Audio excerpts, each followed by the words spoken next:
well out on the track in front of this great crowd here tonight. As I said, kids went back to school this week. The term has started.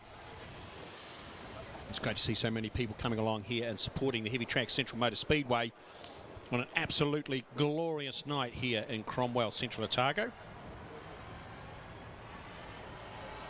As we see that there's Youth Ministocks parked over there in the entry to turn number 3. But Riley Litton has managed to get going again.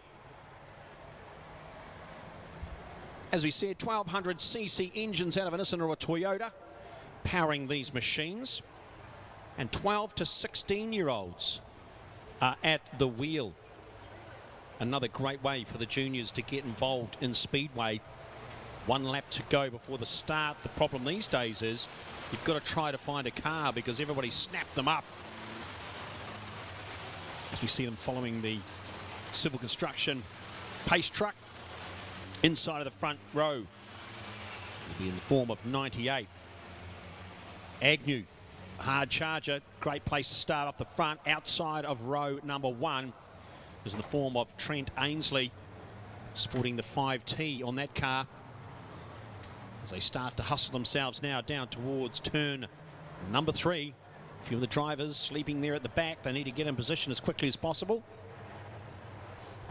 So head through turn number 3, round to turn number 4 to collect the green flag. Green flag's up, ready to go. Trent's going to lead them away, and they're off. Bit of a mismatch further back in the pack. Nobody seemed to be exactly in the right position, but the Motor Speedway New Zealand officials have let them go as they head down towards turn 1 and 2. Agnew on the inside, Trent Ainsley on the outside. There was neck all the way down there. It's a drag race to head down towards turn number 3 now. Everybody has got through there cleanly. A few starting to make a charge as we come through to collect lap number 1, but it's Agnew out in the front at the moment, doing a great job to get clear of everybody.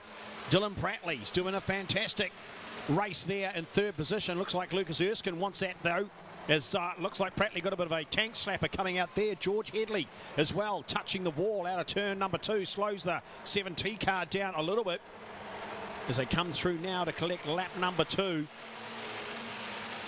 Everybody doing a great job. Lucas Erskine slides into 2nd position. Marcus Scott in the 13T car in 3rd. So everybody's starting to hustle. Ben Smart had a great run at a race meeting a few weeks ago, sorry, and he's making the most of this one, although he's getting hustled out of the way. Bit of contact there. It's not supposed to be a contact sport, but it was Josh Evans who gave him a bit of a sideways push down there through turn number 4. So at the moment, we've got Agnew out the front. Lucas Erskine tries to go hard to get past. And we go back to Marcus Scott. And it's back to Josh Evans. Ben Smart's here as well. Trent Ainsley still in the mix. Harrison Brown, he's going for the charge to come from further back in the pack. As at the front, the fight's starting to open up between the first 5 as they head down towards turn number 2. Looks like Josh Evans just about touched the wall down there as further back in the pack. Everybody's starting to spread out a bit, but up the front it's heating up. Agnew under all sorts of pressure at the moment through turn number 4. 3 cars fighting for it down to turn number 1 now. It looks like Marcus Scott wants to go round the outside of both of them. Lucas Erskine's to the inside, 3 wide through 2. That's going to be a hard push, but they all get through there cleanly. The 5 of them, you could chuck a blanket over them at the moment down to turn number 3. Let's see who comes out of 4 and across the line in the first. It looks like Agnew's managed to hold off that attack by the rest of those 4 cars. Then we go back to Lucas Erskine and Ben Smart. He's just managed to muscle his way up into 3rd position, then Josh Evans. Then we'll go back to Marcus Scott. Harrison Brown now starting to get on the back bumper of Trent Ainsley a little bit further back. Then we've got Dylan Jones and George Headley fighting it out. But up the front, that's where the battle is at the moment. Oh, more contact. White flag comes out. Agnew, Lucas Erskine. Oh, more contact as they head into 1. This might be a slap on the wrist from the stewards if they keep it up. They all get through there cleanly as Josh Evans manages to slide into 3rd position. A few back markers in front of them as they head through 3 and 4. They're going to have to pick a spot to go through. Oh, Lucas Erskine comes to a stop just about behind one of the back markers. So that's going to hurt him big style. He was out there looking for 2nd position, but it's Agnew that takes it out. Then we go back to Smart. Then we go back to Marcus Scott. Josh Evans was in there as well, but Lucas Erskine finished up in 5th position after coming across a back marker, choosing the wrong way to go, and that's how quickly that'll happen. So Lucas Scott back there in 5th position. Trent Ainsley done a great job.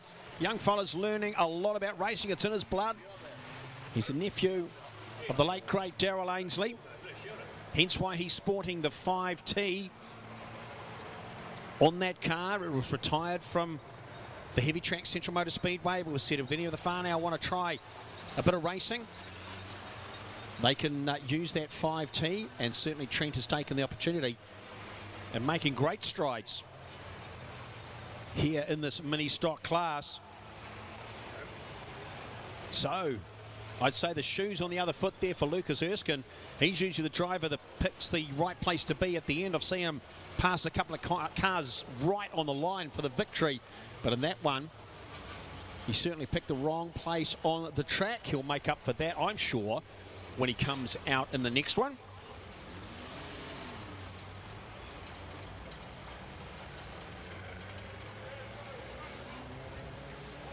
And so up next should be heat number 3